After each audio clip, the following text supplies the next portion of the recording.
Hello and welcome to the Kick in the Creatives podcast, hosted by myself, Sandra Busby, and my fellow creative Tara Roskell, offering you interviews, inspiration, motivation, and a gentle prod in the right direction. And for lots more information, challenges, and other useful tools to help you get creating, you can go to www.kickinthecreatives.com. And of course, this is where you can also find today's show notes. Enjoy the show.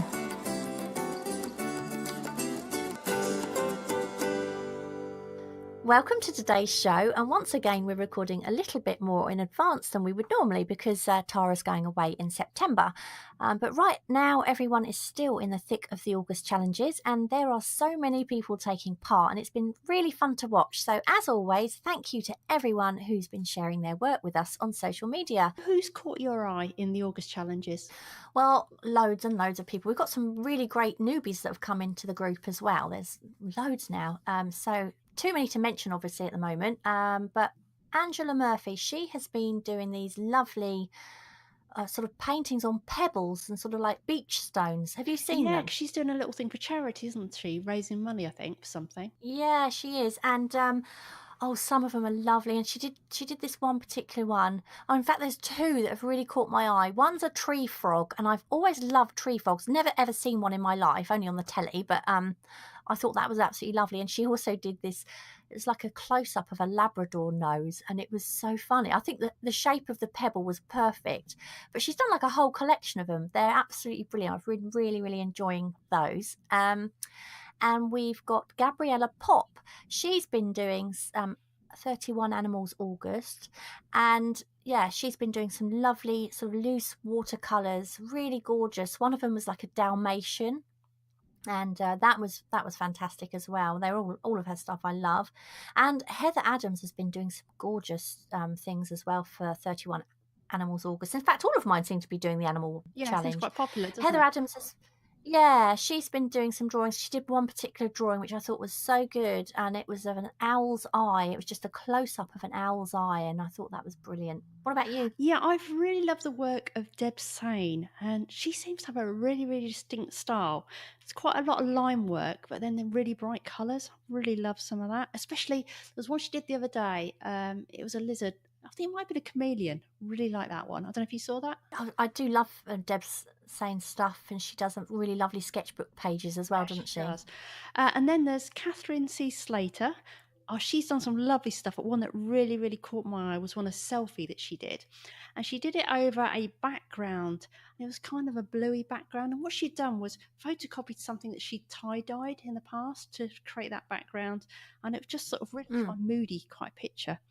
And then one that I really, really liked, I thought was really clever, it was that Kim Hine and Kim Lewis did a bit of a collaboration. What happened was Kim Hine painted a picture of a Kelpie, and then it obviously inspired Kim Lewis, and she wrote a poem about it. She's really into poetry. And then the two of them have kind of put that together on an image, so they've got the image with words on top. I thought that was really nice. I saw that. What a good idea.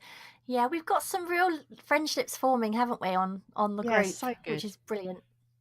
Now, Tara, you've been taking part, haven't you, in one of the August challenges? So tell us how you're getting on. Yeah, well, originally I was going to do the 31 Animals August and the Quick Kick August, but I seem to have just done the Quick Kick in the end. So I've been having a bit of a slump, don't you? Yeah. I think you have as well. We're going to do a bit of a future podcast about that, I think. Anyway, I've been experimenting a bit, and I tried drawing with watercolour brush pens, but completely different to how I was doing it before. So I've just been going straight in with colour without any outlines. And that actually really felt better. I think that breaking what you normally do seems to help a little bit. And then we had a podcast, didn't we, which we haven't aired yet, with my art hero, John Bergerman. Yeah. And he was obviously talking about doodling, the sort of art he does. And that got me sort of trying some doodling again. It really inspired me. So I got a cheap little sketchbook, and I've been trying just doodling on coloured paper. And again, I think that idea of John Bergen's motto seems to be all about enjoying himself. And when he creates, he doesn't seem to worry about the outcome. He just seems to see what happens. So I've sort of really been trying that too. So how have the miracle mornings been going for you with your challenge? Well, let me quickly go back to your John Oh, Bergerman yes. thing. I have a new book to add to my Danny Gregory collection, Ah, which is John Bergerman's book from basically because of that interview. I was really inspired actually. So yeah, I've got his little book came through the post a few days ago, and it's really really good. So I might even try some doodling myself. I wondered if you tried We'll anything see. yet. Yeah, I'm definitely gonna. It's Yeah. great. I mean, he's really really good fun, isn't he? Definitely, yeah. And I think he is all about just trying things and seeing what happens. Yeah, exactly.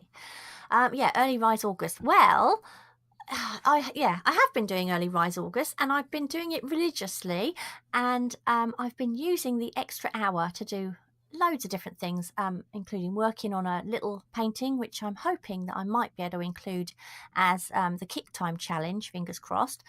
That's if I get it done in time, and I've been using it to do some drawings as well.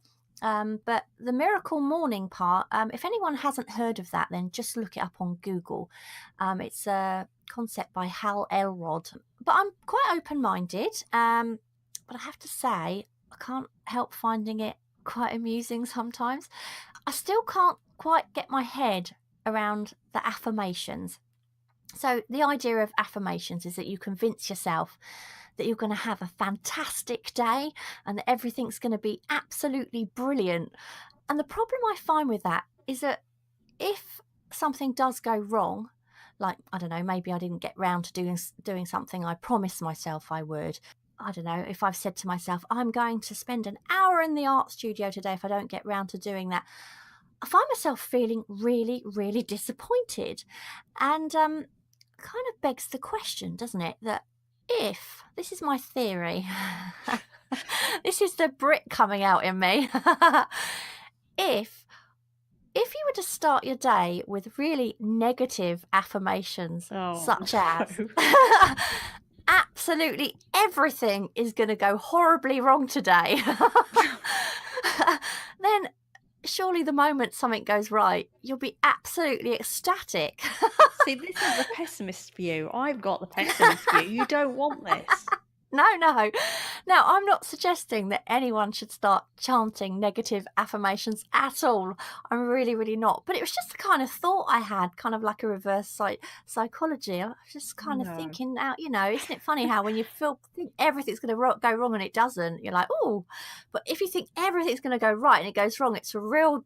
I find myself feeling really, really like, oh God, didn't work. Yeah. I have a friend, I don't know if I've told you about it, Lisa Warner. I don't know if she's listening, but she does sometimes. But she is really good at being positive about everything. I really admire her for it. But she has this thing where she's almost trained herself, and I can't remember what the exact thing is that she wakes up thinking, but as she wakes up, she has this thing playing in her head, something like today's going to be an amazing day. Well, it's similar, isn't it? Yeah, It's a similar because she doesn't concept. even have to think about it now, because it's just she's programmed it that's what's in her head when she wakes up. I think that's amazing. But then what happens when she gets out of bed and stubs her toe? I don't know. She can put a real positive spin on things. I don't know how she does it. Oh, I've lost my toenail. Yeah. I'm so excited. But at least all the others are all right. That's probably what you think. Yeah, that's Yeah, absolutely. I've got 4 other good ones on that foot. Seriously though, I'm not entirely convinced about the affirmations, but I mean, what date is it today, Tara? 15th. So Yeah. we're halfway through. Yeah, we are. So maybe I've got another 2 weeks before it'll start working. But I do think. And also, I'm not entirely convinced about the meditation yet either. What are you convinced about?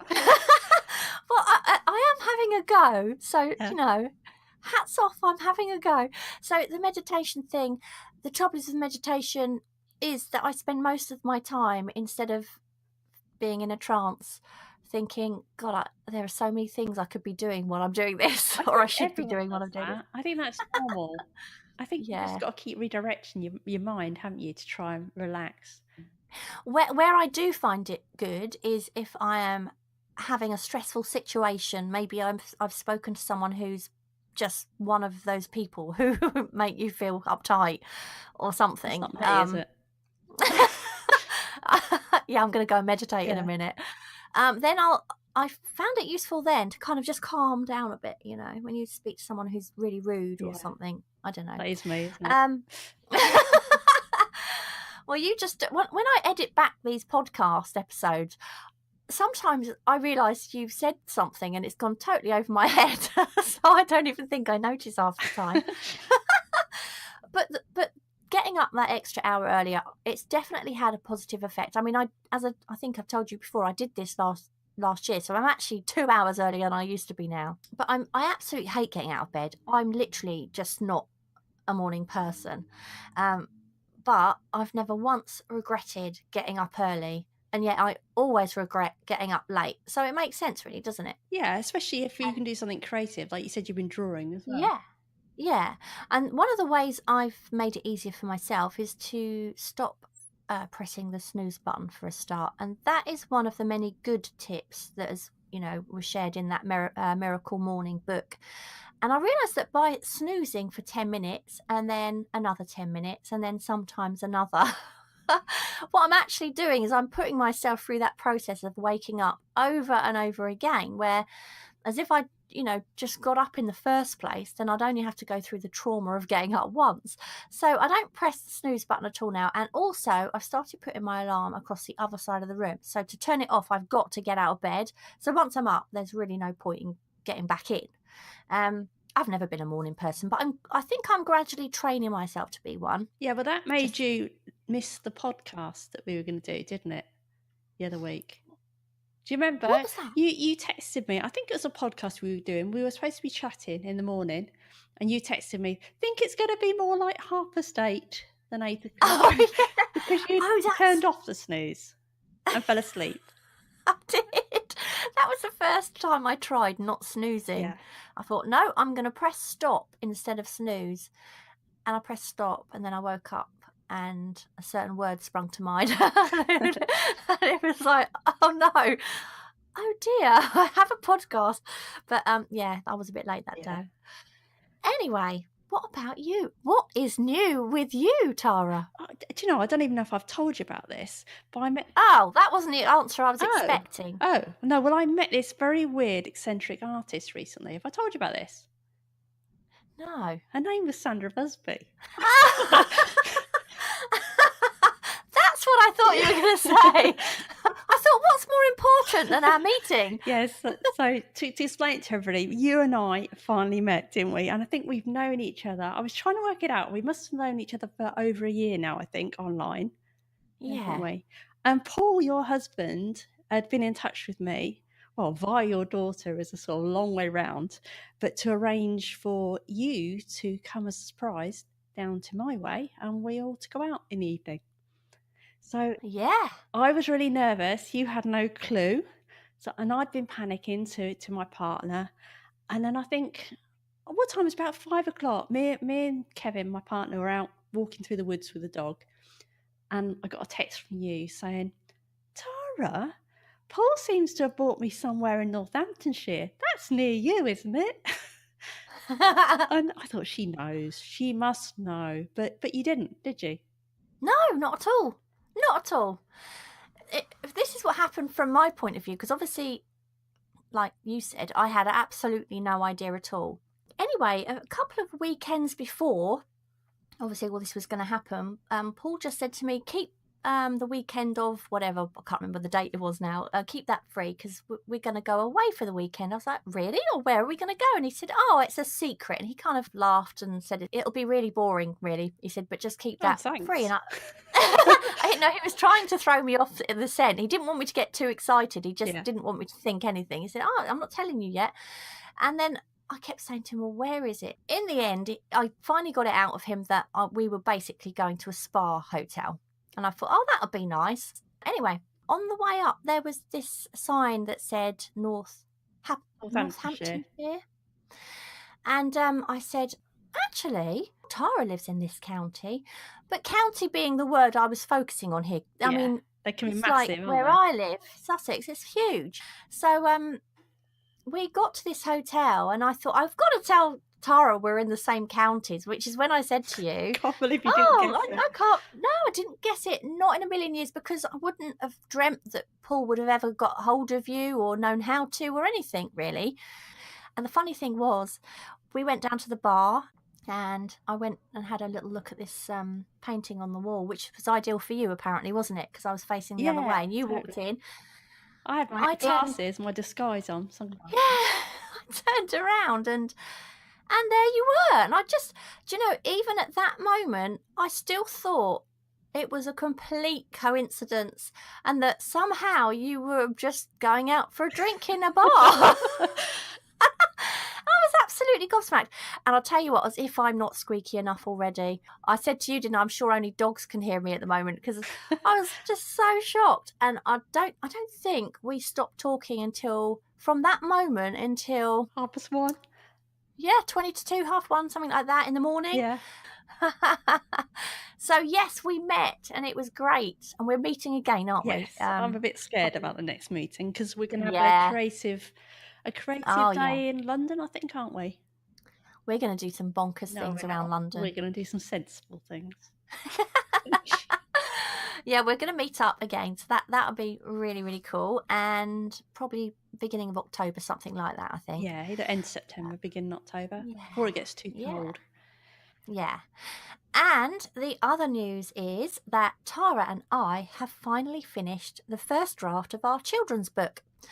So you might remember that we took part in the February Fables Challenge, which involved writing the first draft of a children's book during the month of February.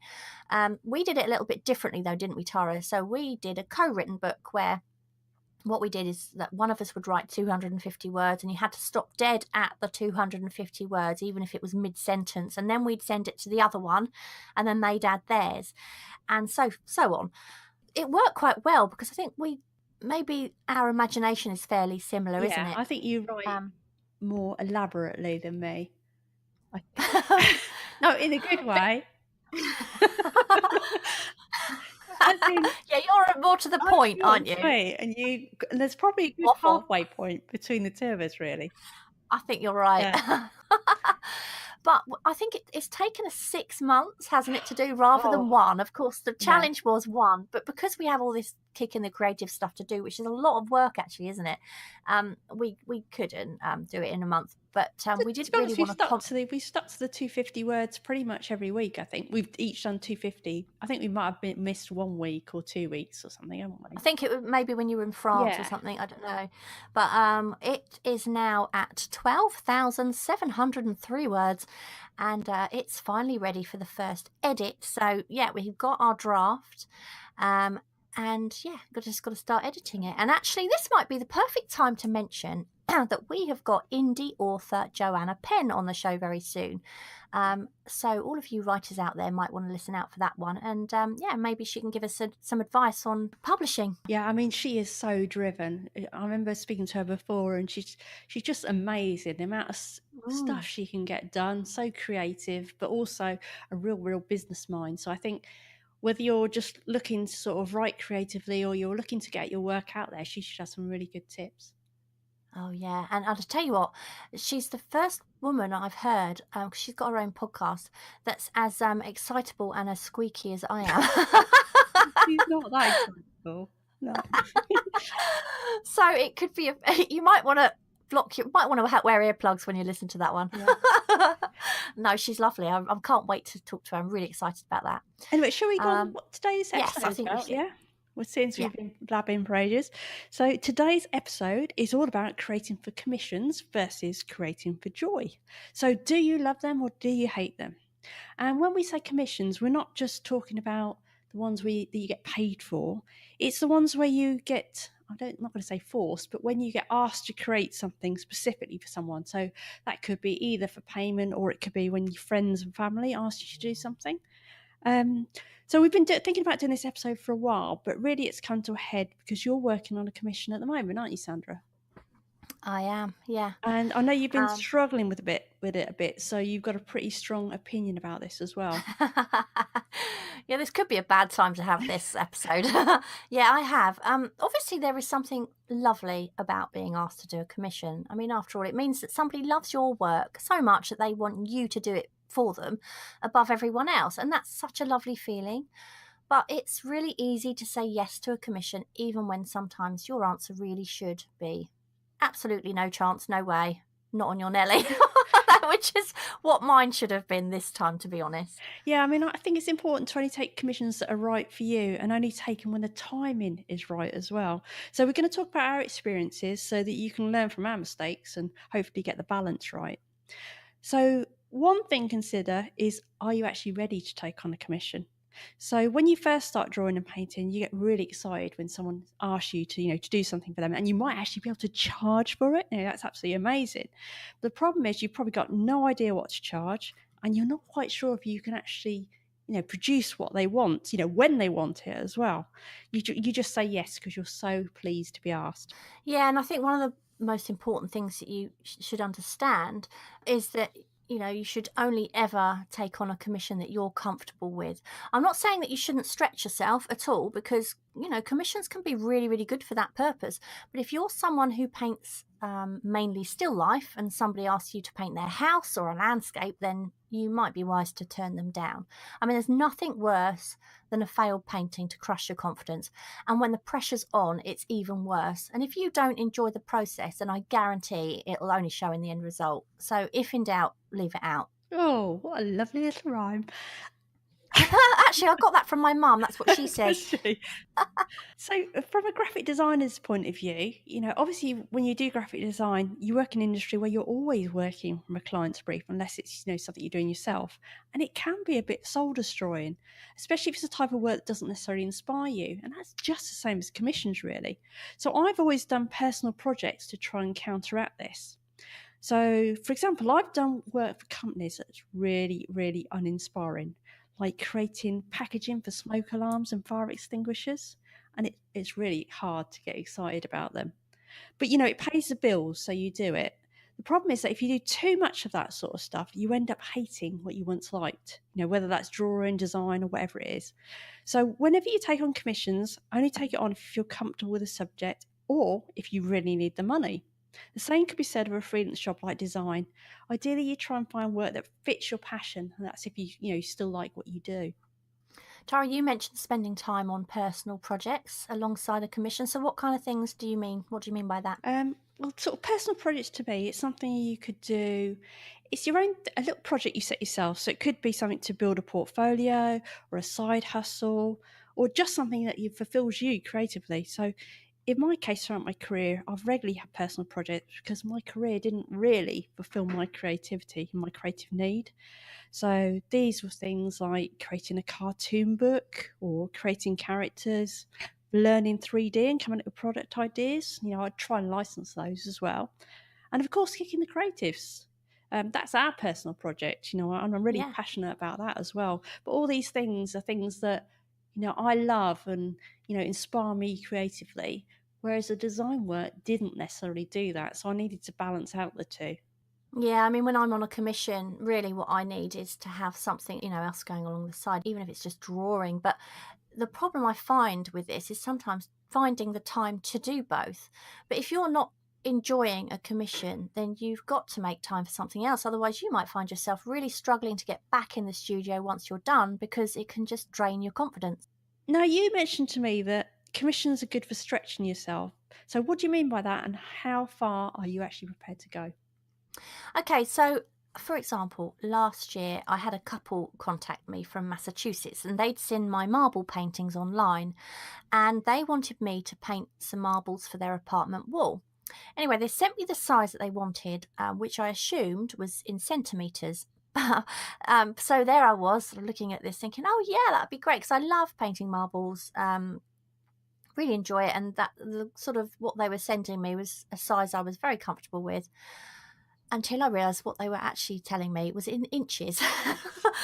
So, as you probably know already, marbles, as I say, is my favourite subject to paint. I love painting them and I'm very comfortable painting them. But when I realised that the size they wanted was sort of almost 4 foot by almost 5 foot, suddenly I just felt really nervous about it, because painting really big is very, very different. The technique is different as well. But it was my chance to really get my teeth into something big and to stretch myself, even though I was very familiar with the subject. But it took me a few months to complete, and I have to say the roller coaster of emotions I was going through at the time was just unbelievable. My poor husband, honestly, sometimes he'd say to me, "Why do you paint again?" And I'd be, "I love it," and You I put that feel like through I'm your like this. tears. I like this. Yeah, exactly. Sobbing. I love it. But the thing is, I think you paint through this sort of wave of emotion, but you go through these emotions because you really care. And I think if you don't have those feelings, then maybe, you're not so passionate as you think you are. I don't know. But I was very passionate. I am very passionate about painting. But the trouble is, yeah, because of that, it does sometimes make you take you on these roller coasters, I suppose, of emotions. Took me a few months to complete this painting, as I say, but I was really scared that I wouldn't be able to do it. But when the fog lifted and finally I stepped back and thought, oh my God, I've done it. And it looks great. It's just what I wanted. The feeling was absolutely amazing. It was worth all the stress that I felt at times throughout the painting. And the great thing is, I'd learnt something new. I'd learnt that I can paint big. I just had never really tried before. I must admit, though, I was terrified unveiling it That's to horrible, them. isn't it? Really is. It's honestly, it's the worst ever thing, is that part where you hand something. Obviously, it was in Massachusetts, so I couldn't Yeah. hand it over to them. I had to show them online. And then I was showing them loads of close-ups as well. You've got a double whammy there, really, haven't you? Because you've got to show them once, as in you're showing them by email what they're going to get, but then you've still got the worry that when they actually see the real thing, that they're going to like it. Yeah, exactly. The thing is, as well, as hard as you try to get something to look exactly as it is online, it's never the same as seeing it in person for real. Now, I always think that a real painting is far nicer. Um, I do know that there are some people that make a huge mistake on their websites. What they do is they take a photo of their painting. They don't look at their painting anymore. They look at the photo and think, oh, it needs brightening up. Oh, maybe the saturation needs to be taken down a bit or up a bit. And what they're actually doing is they're not looking at the actual painting and comparing the image. I know it varies on different monitors, but ultimately, what I try and do is I try and make sure that the photograph I'm sending them is as close as possible to the real thing. I'd much rather they saw a photograph that wasn't as good as the painting than they see a photograph that makes the painting look something different than it is, and then they get it and they're disappointed. Do you know what I mean? So that's something that everyone should be really, really careful about when they're selling abroad. But yeah, so I sent them the photograph, and I got this amazing email back, but I had to wait quite a long time for it because of the time difference. Obviously, I was sending it to them and it was still the middle of the night. Yeah. And I actually woke up a few times that night thinking, oh, I wonder if this email's come back. And I think it was about 2 a.m. And they sent me this email back saying, we love it. We're going to cherish it forever. And I thought, oh, that's lovely. I was so chuffed. But then I thought, oh, but I've still got to send it yet. And they've still got to open it. But again, I got a most lovely email when they did get it, and it was such a good feeling. So yes, in that way, it is a great feeling, and it's good to stretch yourself, but within something you feel comfortable painting, I think. Yeah. Well, I think what you just said about that horrible thing where you first have to reveal it, I think in design that's a constant thing, because of course everything you do, you have to reveal it, if you know what I mean, to the person Yeah. you've done it for. And I guess my experience where I pushed myself was actually with a design job rather than an art. I mean, I've done art ones as well, but one was when I got asked to design an exhibition by a client. But it wasn't just, I'd done panels and stuff before, but this was actually to design the whole area and create it in 3D programs so they could actually see what it looked like. So it was like designing the counters and the display that the things would sit on and the panels and all the area. So I did it. But then the client was saying, "Can you give me the dimensions?" And he knows that I just do visuals, so I'm not drawing working drawings with all highly spec'd, so you could just make something. And I was stressing this to him, and he was going, "That's fine, that's fine. I just need rough dimensions so my carpenter can make it." So I must just. I don't think carpenters work with rough dimensions. Well, I guess his carpenter was going to take my drawing, my visual with my rough dimensions, and then work up, I guess, probably a Right. working drawing. But of course, I didn't know all what happens from here to that point because he was handling that side of it. So I was absolutely terrified. But everything went, as far as I know, went totally smoothly. And I saw photos of the exhibition when it was all done. And it's like, wow, I did that. I designed where that table was going to go and how that counter was going to sit. It's like I say, terrifying, but good to see that in the end, I think. Yeah, And I think yeah. as well, not a commission, but kicking the creatives has really stretched me because I've been drawing by hand again. So again, not a commission, but something else that stretches you. Yeah, a little side project. Yeah, Mind you, it's turned into a huge yeah, project, hasn't yeah. It's it? like, It was going to be yeah, a little side yeah. project. No, I mean, but the thing is, although it is a good thing to stretch ourselves when it's commission, it's also important to know our limits to avoid being over pressurized. It's an odd fact that we can really enjoy what we do when there's no pressure and we're just doing it for the joy.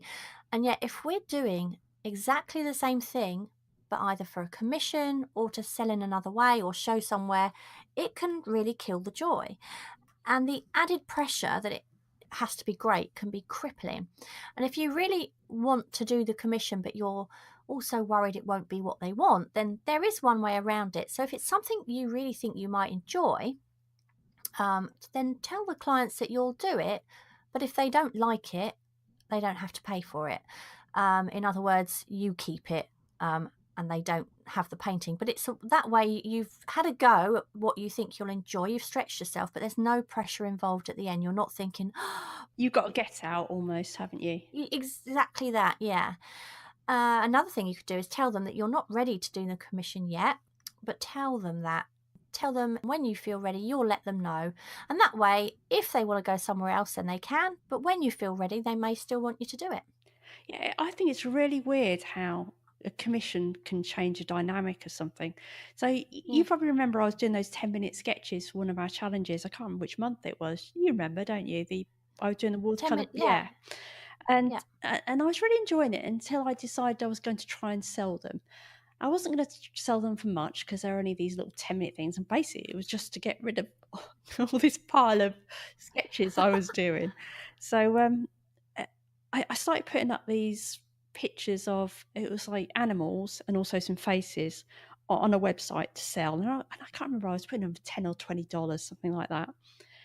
And then I put a little advert on our local village thing just showing these drawings, and people started saying, "Oh, can you do my pet?" And Oh, then, yeah, and no. immediately then it's like, so I actually agreed to do one, but I charged a bit more because there's no way I'm gonna, do someone's commission pet for like $10 or whatever it was. No. And I hated it because for a start, I've been using photos that were like really crisp and probably taken by either professional or very, very accomplished amateur photographers that are on Pixabay and places like that. These free, royalty-free places. Yeah. And of Yeah. course, then you get sent some photographs that just someone's taken of their dog, and they're not necessarily the greatest photographer. So you haven't got the greatest of reference, but then you're also feeling pressure because then it's not just got to look like any dog, it's got to look like their dog. And I sat there and it was ridiculous. I must have had about 4 goes doing this, and I did it in a bit more than 10 minutes, or probably 15, 20-minute drawings. But I hated it. And then I hated emailing him it to see if he was happy with it. And then I hated him picking it up. I just hated the whole experience.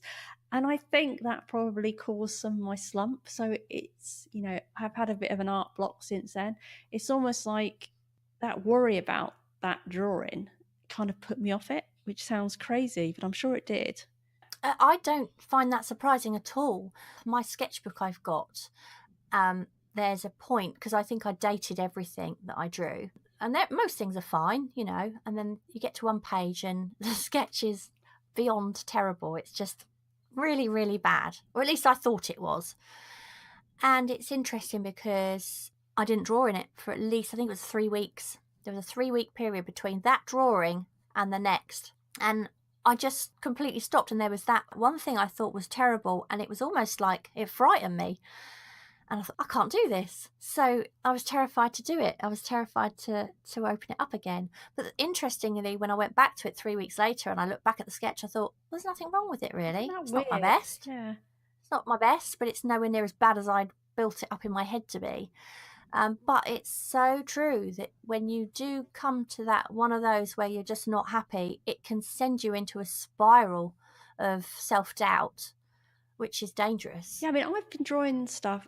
It's actually got a little bit better since I switched and drew slightly differently. But I was actually enjoying drawing stuff. And whereas before I just, I was doing those 10-minute things and some would go wrong, but the majority were going okay. But I was just sitting down to draw and they just look terrible. It's like, how can that little hiccup or that little thing that you do then mess everything up? And literally what's coming out of your hand is just like a disaster. It's so odd. Yeah, it is. And it's funny, isn't it? Because, I was at a point where I could try, just sit down and draw something I knew I could draw. I've always been able to draw, but I couldn't. Weird. Yeah. It has to be a psychological thing, without a doubt. It's got to be like sports, isn't it? When they get psychologists in, because they know it's not their ability that's the problem. It's like what's in their head. Yeah, I mean, my husband, Paul, he's a football fan. And whenever his team go through a slump, he says that it'll take one winning game and then they'll have loads of winning games. Yeah. And then that does happen. But then they have one bad game and then they have loads of bad games. Because, when you do something good, you're like, oh, it peps you right up and you get your confidence back. But the minute something goes wrong, you just assume it's going to go wrong again. So it is stifling. It's funny how our mind works.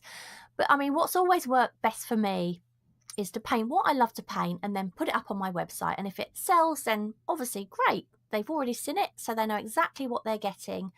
So there's no pressure there, is there? I'm happy to send it because I know that the paintings are going to be as good as the photo or better.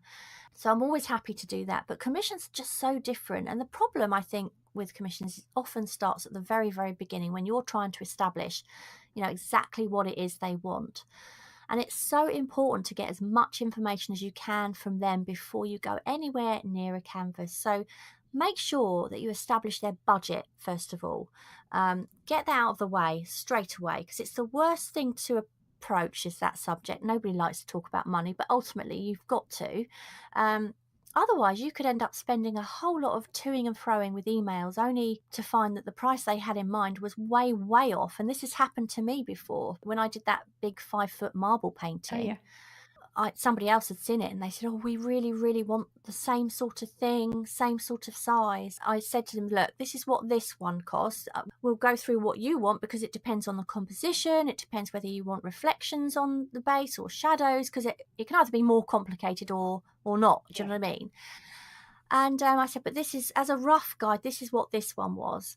And they said, oh, we were imagining sort of maybe £800. Well, this is a 5-foot painting, oil painting that took months to do. No, it's not going to be £800. Of course it's not. But they don't know because they're not artists, so they've no idea. But get that out of the way, because I could have spent a long time figuring it all out, worrying about approaching that subject. And at the end of the day, you've got to get that out of the way. Basically able to say to them, well, okay, I can't do this for you, but on your budget, I could do this. Do you know what I mean? Like a small painting or a simpler one or something. Yeah. Exactly. Yeah. Ask them as well to send you examples of similar things that they like online. So maybe something they've seen on someone's website or on Google or whatever, but make sure that they understand that you can't mimic someone else's work successfully, and nor should you. Make sure they've obviously seen samples of your work, which presumably they would have done, but find out then which of your pieces they particularly like and why. Maybe it's the colour palette, I don't know, maybe it's just the style or the subject. But once you've got a really good idea of what it is that you think that they want, then send them some composition sketches or photos, and maybe even some colour samples. But make sure that they understand that while you can try your best to do what they want, you can't actually see what's in their head. The more information you get in the very beginning, the better. Yeah, I mean, what you said about not knowing what's in someone's head, that is so similar to the design process, especially if you've got someone telling you and they've got something very fixed in their head, but how they interpret it in words does not necessarily get it across. So I think the imagery you were saying about sending them sketches or examples, that's such a big thing in anything like art or design. Really, really helps to actually see things rather than just speak it in words or written words. But also, you might want to think about taking a non-refundable deposit. Do you do that? Yes. Yes. Yeah. I've done it on design work, depending who the client is. Obviously, if you know them really well, you probably don't. But if it's someone who's just contacted you, you never heard of, I probably would. And then to price it, I mean, my experience more of pricing is design, but I think it's probably very similar, in that I would think about any materials, postage, and admin time that was going to be involved. So any costs involved in that. But then think about how long it's going to take you and how much you actually think your time is worth. Because obviously, if you're just starting out, you're not going to be able to charge as much per your hour, even if you're not physically going to charge an hourly rate, as if you've been doing this for years and you're more well known. But pricing, I think it's a nightmare. I don't know about you, Sandra, but I will sit there when I'm quoting something and I will move the figures up and down and up and down. And so I'll start off and I think, okay, yeah, I think, oh yeah, but that might take me a bit longer than that. So I'll then crank it up a bit and I'll think, yeah, but I don't think they've got the money for this and I could really do with the jobs, and it'll go down again. But you never really know what someone's going to expect, because just like you said, I've sent prices over to people and I've had someone like, they're literally practically falling off their chair. They think it's so much. And then I've had someone who said, oh, that is really cheap. And then you're like kicking yourself for charging too little. Yeah. And I don't know whether you can do alterations or if you would do alterations on your paintings, but I think you also need to bear that in mind. So have you ever altered anything? I've never had someone ask me to do that yet, and I would hate to do that. Yeah, well, I only say that because I remember my mum telling me, she was telling me about it recently actually. There's a guy who was a family friend who's an artist, and apparently he got commissioned to paint somebody's house, a local person's house. No, as in paint a picture, not go Yeah. decorate. And so he took this painting round, and they said, "Oh, it hasn't got the flowers in it." And he's like, yeah, but when I painted it, there were no flowers, because obviously they'd got him to paint it like probably in the autumn or the winter when these flowers weren't out wherever they were. So then Yeah. he had to go back and paint in the flowers that were now now in the house, in the front, in the garden. It's tricky, isn't Yeah. it? It's really, really tricky. This is why it's so important to really get to the bottom of what they want and what you are going to do as much as possible. And also, there comes a point when I think you have to sort of say, well, no. It's not for you, is it? I mean, sometimes a client doesn't understand the length of time it takes just to get to the bottom of what they want. And sometimes they don't even know what they want. That's even worse. But when you think about the length of time it might take you to read and respond to all of the initial emails, even, not to mention searching for examples, calculating costs, composing the subject, I mean, all of that can take days, sometimes even weeks. I know that when I did those marbles, I mean, I must have taken 100 photographs, varying different things and sending them back and forth. And it was a long time before I got around to actually putting brush to canvas. And there does seem to be this myth, doesn't there, that an artist can just knock out a painting with very little effort. But that actually is not true. for most, well, not for most people, there is a lot of stress involved a lot of the time, and sleepless nights even. Do you know what I mean? I've had plenty of them over commissions. Yeah, I think people see the end result. That's the problem. And they just think, I mean, obviously they don't know how long it takes you to paint an oil painting, but they just see it as though almost the composition was already worked out, as though almost you knew exactly what you were painting. They don't see the Yeah. prep work. I think it's the same for design. If you see a logo on someone's website and it's really Yeah. simple, you'd look at it and you'd say, it's so Yeah. simple, but you don't think about everything that's gone into that. So, like a painting, you don't think about the sketches you've done. You don't think about working out how to position things, the lighting, anything like that, do you? No, I mean, literally the planets have to align sometimes, don't they? I mean, commissions as well, they can really interrupt your own flow in your studio. They're much more difficult than your usual work. The thing with commissions this year, well, it really has slumped my usual flow because they've been big. And because I haven't been able to share the progress of them on my social media posts, well, they've suffered. My blog posts have stopped. My Instagram page is practically dead. And that in itself, I found really, really hard this year because I used to post a lot. I always used to post progress shots, but they were my paintings that I was doing. But you can't really do that with commissions because at the end of the day, all paintings go through horrible stages. Well, certainly mine do. They go to, I've always called it the skanky teenage stage, and they go through that. And the last thing I want the clients to see is a photograph of it at that stage. So I tend not to, well, you shouldn't really anyway, you're not without their permission. So I found that alone really difficult because I think I've always been fairly good online where I've kept up my blog. I've blogged once a week. And this year, I think I've only put about 3 or 4 posts up simply because of that. So I have made a decision that I am not going to take on any more commissions now, at least for another year. I'm going to have a year off of commissions once this one's done. And that in itself has just made me breathe a sigh of relief because what I want to do is get back to doing all those fun things and posting and blogging and all the things I love. Well, and enjoying the painting, actually. That is foremost what I love. I mean, what I love doing above everything else is the painting itself. I love it. But like I say, because I'm only painting these commissions at the moment, those are stressful. Your own paintings tend not to be. Yeah. So I think deadlines as well. I mean, we haven't covered deadlines, but when you do a commission or a design job or anything like that, there's generally a deadline, even if you've agreed on it and given yourself what you think is sufficient time. There is always that pressure that it has to be done by X date, isn't there?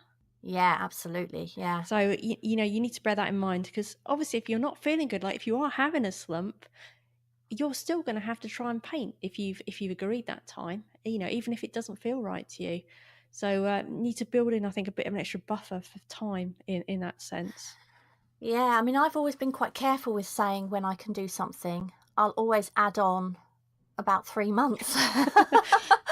And then if I finish early, it's a good thing. Sometimes I just say, look, I don't know how long this is going to take. And do you have a deadline? And like this marble painting, I said, look, I've never painted something this big. And I honestly don't know how long it's going to take me. I can guess in my head, but it could take longer or it might not. Are you okay with that? If they said, well, no, we want in a month, I'd be like, oh, sorry, there's no way I could do that. And the difference, obviously, as well, is that you're working part-time as well. So it's not like you can be in your studio every day of the week solidly working on it, is it? No, that would be the dream, wouldn't it? That really would. I think also one of the bad things about commissions or creating something, on demand almost, is that it's all about opinion. So even if you've done something that you think looks good, the client may not. Or you may do something that you're not actually that keen on, but in the time you've got to deliver. So you kind of shall I show them it, and everybody else around you is saying it's good. So you show them it, and it's just that what is good, what is bad, what someone likes, someone else will hate, and I really hate that about things. I mean, it's good and it's bad. I mean, I also think you need to think about what will happen at the point. Say, for example, if they don't like it, what happens then? I think what you were saying before about saying you'll do something for them and they have the option to buy it or not is probably a good way around that. Because otherwise, do you paint it again? Or I could not paint a painting twice because I wouldn't want to. I think if something had been rejected, can you imagine trying to paint it again? It would be sort of a sourness to it, wouldn't it? Yeah, I mean, totally. I mean, you get it with design. You do something like I did something the other day. I was telling you about before for the call. Something there was no time for doing this job. It's like do it in an hour or so, and then you submit it, and they say no.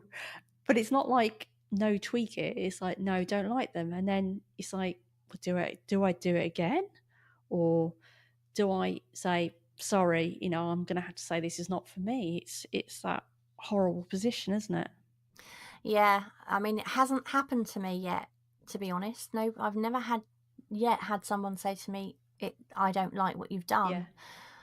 But that's where the deposit comes in, isn't it? At least you've Yeah. learnt a lesson and you've paid for your materials and some of your I time. think that deposit thing is quite tricky as well because It's very I'm tricky. really because I've done stuff. Oh, probably about 10 years ago, I did a design job, and one of the problems is that people don't necessarily articulate to you in the way you understand exactly what they want. We've talked about the briefing before, and so Mm, then sometimes you think, well, I don't know whether I want to charge them for that. It depends how long you've spent on something. Obviously, with something like you do, you've spent, months on a painting. But I've done something and I might have spent a day on it. And I've thought, do you know what? I think I'd rather just say, let's call it a day and not take their money. yeah, Almost because, it's not worth it to me. It's not worth leaving that sour feeling, if that makes sense. I don't want to do it yeah, again. I'd totally. rather just say, do you know what? I don't think this is going to work. Another thing you could do, which I tend not to, because some parts of a painting can be quite scary, or stages of painting can be quite scary, but you could send progress shots after every session to your clients and say, right, this is the stage it's at now.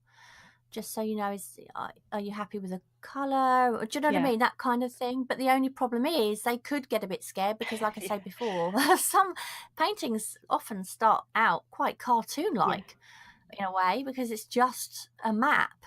You kind of mapping out shapes and stuff like this. So they could be quite horrified at first. But so I suppose you've got to pick your time to send them shots, Yeah. maybe. But at least then you can say, look, I've shared the whole process with you. You had time to mention this before or whatever. I've never had an experience like this, and I really don't know how I'd deal with it, to be honest. I really don't.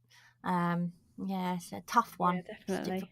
definitely. So I remember doing some commissions. I did some when I was at school. Of all things, when I was about 15, I had a couple of commissions from teachers to paint watercolours because I used to paint watercolours for stuff like churches and cottages and stuff like that.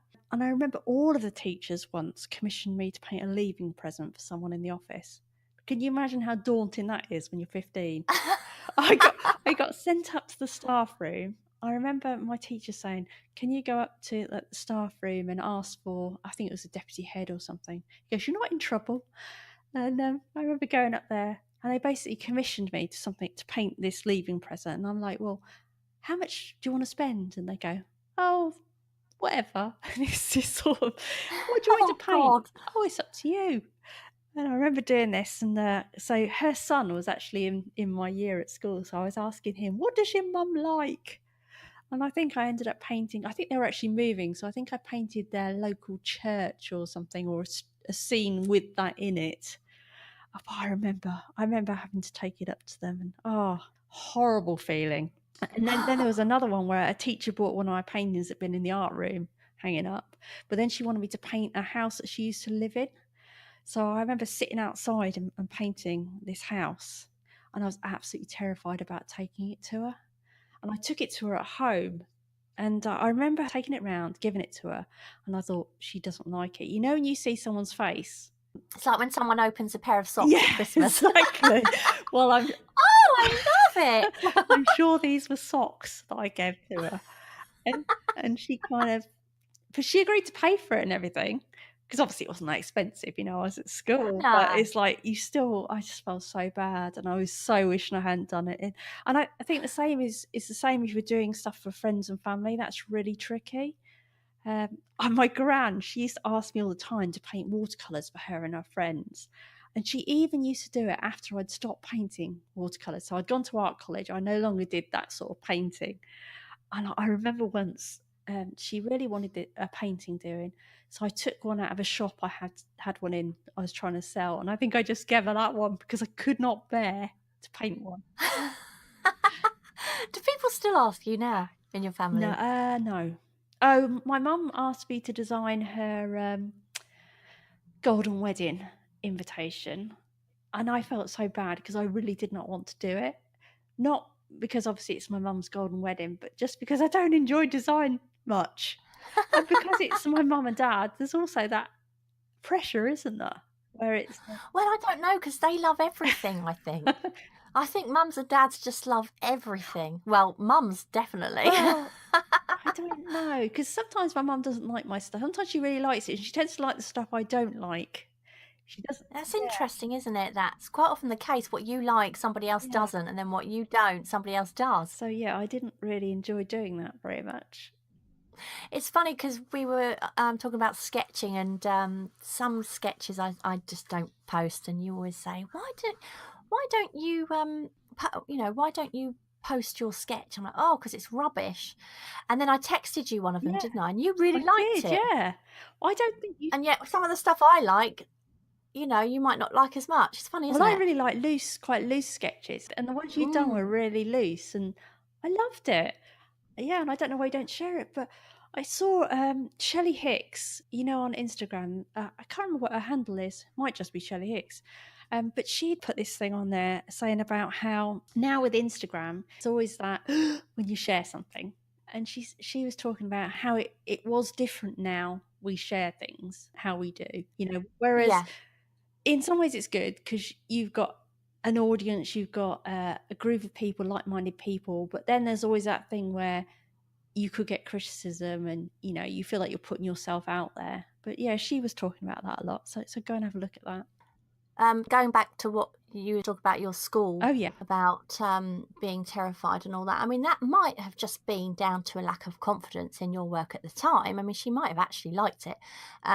It might have just been a sign that you weren't ready to take on a commission at that stage, but you were 15, so probably, of course, you weren't. But any age, if you're not ready, there's no shame in that at all. And there's nothing worse than an old painting coming back to haunt you years down the line. That is a really good reason never to sell too early, because what you think is good now might look really different to you in a few years' time when you've a lot more experience under your belt. So now, if I'm not confident in a piece, I just won't sell it, because I've had that before. I've given, especially like members' family, paintings, and that sometimes I see them and think, oh no, please take that down. But I do want to add at this point that if you do pick the right commissions at the right times, they can be a fantastic way of stretching yourself and of boosting your confidence, and they can open you up to a whole new audience and introduce you to collectors as well. But just make sure you're ready. And it's extra cash to pay for well, let's not forget about the money. Always good. Well, plus as well, I think it's not quite the same with commissions, but you end up with all these paintings around and drawings, and you think, what the heck am I going to do with them? If you're not usually sort of selling stuff. And plus it also, I guess, what it does do is if you can't think of what to paint or draw, like some people sometimes get stuck, at least it's narrowed it down for you, hasn't it? Because the person's already told you what they want. Exactly that. If you're really not sure, ask someone else's opinion. So, I mean, I was actually asking your opinion, wasn't I, when I was selling the 10-minute sketches? And you basically told me to stop doing them and stop doing the, not like in a horrible way, but to stop doing the commissions because it was making me feel so bad. I was going to say, surely I wouldn't have said that. No, what I said was, I think you weren't enjoying doing them, and it was sort of killing the joy. And that's when I said, don't do anymore, because that's dangerous territory. I think, selling, especially faces, I think that's hard to sell anyway, because a lot of people won't buy a face that's not someone they know. So you already had that battle anyway. But with animals and things, I think that's a great idea. Animals tend to sell, but I think that was half of my problem, because I preferred doing the faces of people, and I think we chatted and you said, they're quite difficult to sell. you know. And then I thought, oh, I tried it. I like doing animals, so I tried doing some animals as well. And that's when obviously people then started saying, oh, can you draw my pet? Yeah, Yeah. yeah. But no, as soon as you start feeling that way, and we are going to, like we said earlier, we're going to do an episode on when you hit that brick wall and ways of dealing with it. So that's coming up in the next few weeks, isn't it? So listen out for that one. But yeah, it's a dangerous territory. Once you sort of start feeling like that, just stop. It's not worth it. It really isn't.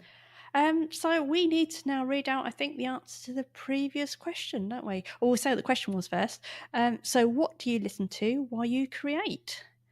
So we've got, and no, you've given me this name, haven't you, deliberately? So I have to read it out. Yeah.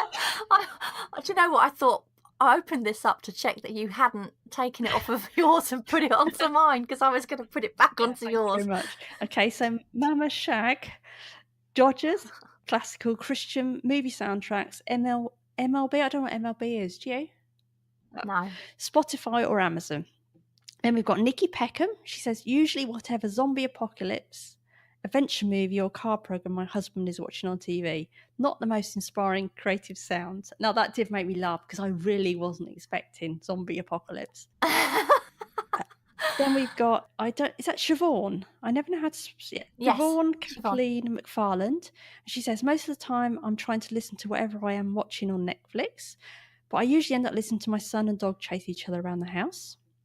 And then Angela Murphy, she says, my husband moaning about my art stuff being everywhere usually. I like Angela, she's really funny.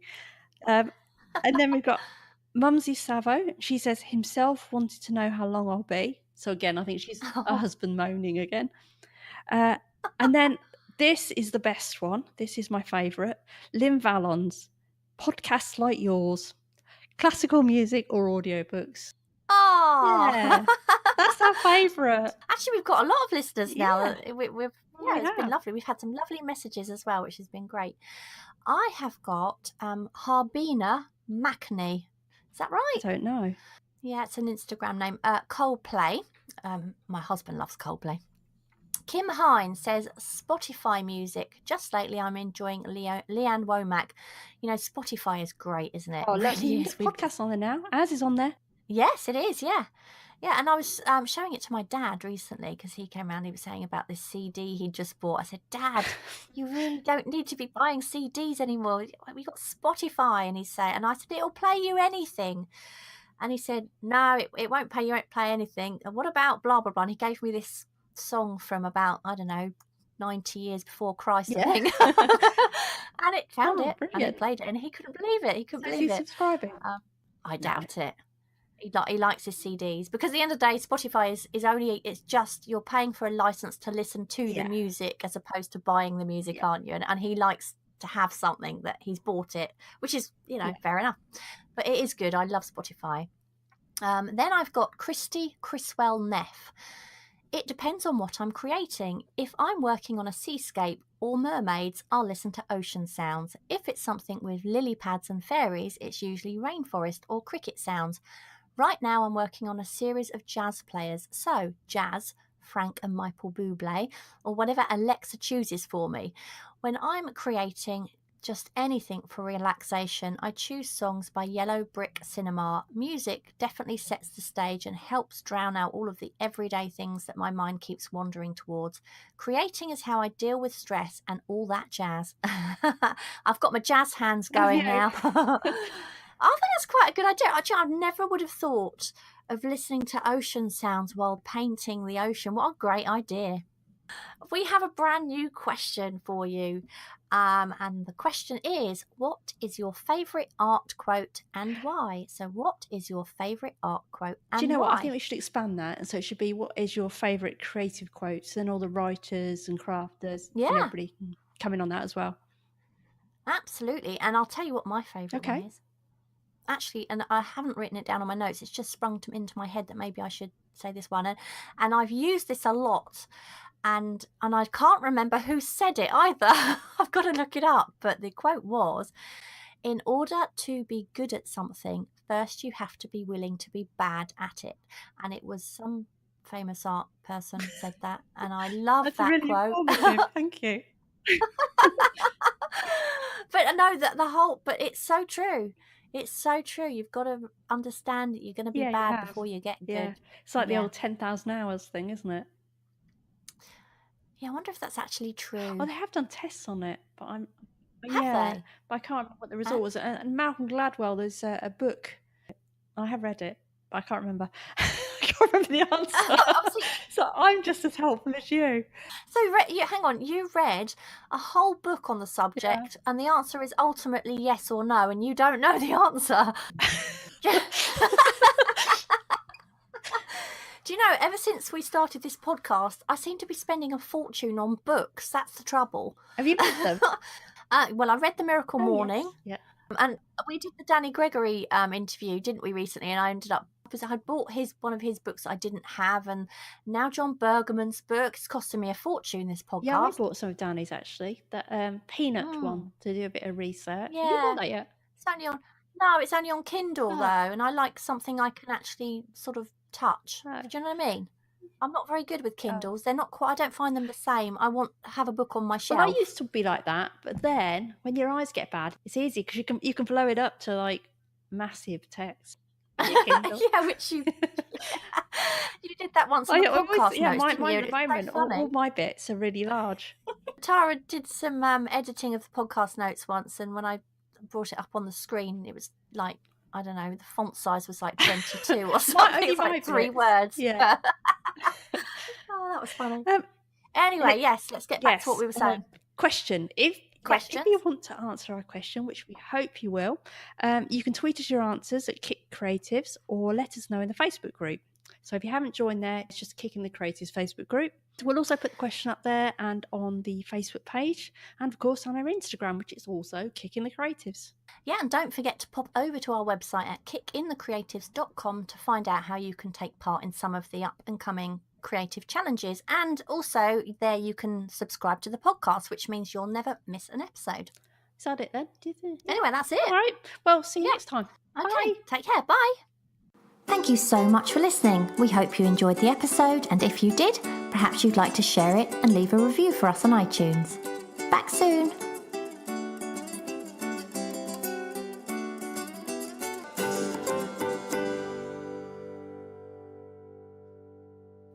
It's not electric pants. Oh God, no! But how? Oh yeah, we should definitely do electric pants. You could just get normal pants and put "Wow, I'm electric" or something on the front.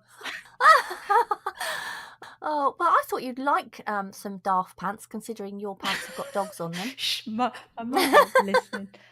She bought me the dog pants. No. Doesn't everybody want dog pants for Christmas? No.